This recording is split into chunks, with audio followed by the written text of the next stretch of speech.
Hey y'all, hope y'all are having a pleasant and blessed 5-day weekend and prepping for the PFE. Today we're going to be looking into the Bible and what it says about trials and tribulations and the many challenges that you may just face in life.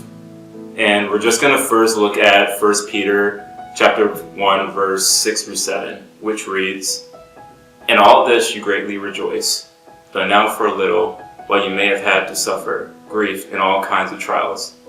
These have come so that the proven genuineness of your faith, of greater worth than gold, which perishes even though refined in fire, may result in praise, glory, and honor when Jesus Christ is revealed." Now this verse is really symbolic, and I just love it in the fact that it has a metaphor with gold and refinement and how that actually corresponds to our faith. And for those who may be wondering how the refinement of gold actually works in like metals, gold refinement has actually been used for a very long time. Looking at how ancient people did it, the last step they generally did before preparing gold was place it in a clay vessel and burning the gold to actually remove all the impurities and material in it. And after doing so, the gold content would be pretty close to 100% gold, pretty pure pretty much. And the raw material usually showed a clear reflection that you can easily see in, and it just had rid of all the impurities in it.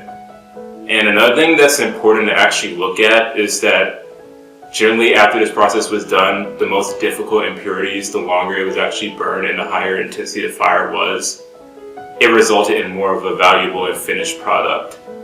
So there's your blacksmith knowledge tidbit, and definitely something to remember as we look into this. Because the same can actually be said for our faith.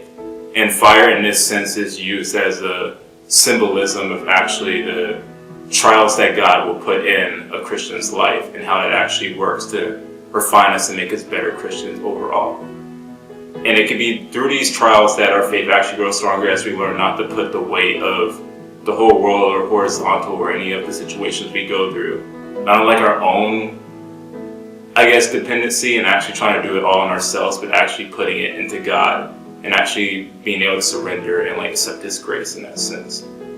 It's also important to notice that Christianity doesn't necessarily make you exempt or invulnerable to any of these trials that you'll face as well. It actually, in many cases, will actually put you in even more challenges and even more trials that you have to go through. But it's also important to still remember that even though there's no promise that the trials we go through is fun, in the end there is that end goal that you become closer with God and your relationship is deepened.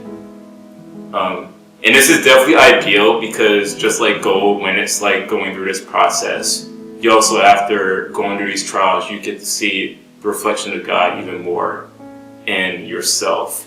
And this is definitely ideal because God created us to be His image. And even Genesis chapter 1 verse 27 even says, "So God created man in His own image. In the image of God, He created him. Male and female, He created him." This shows that we are creations of His image to do good works, and we're actually a reflection of His will. And it also goes more into depth that the only way we're actually going to reach our true potential and actually true happiness is if we're actually following His will and learning how to conduct ourselves and how it reflects it and surrendering to His glory.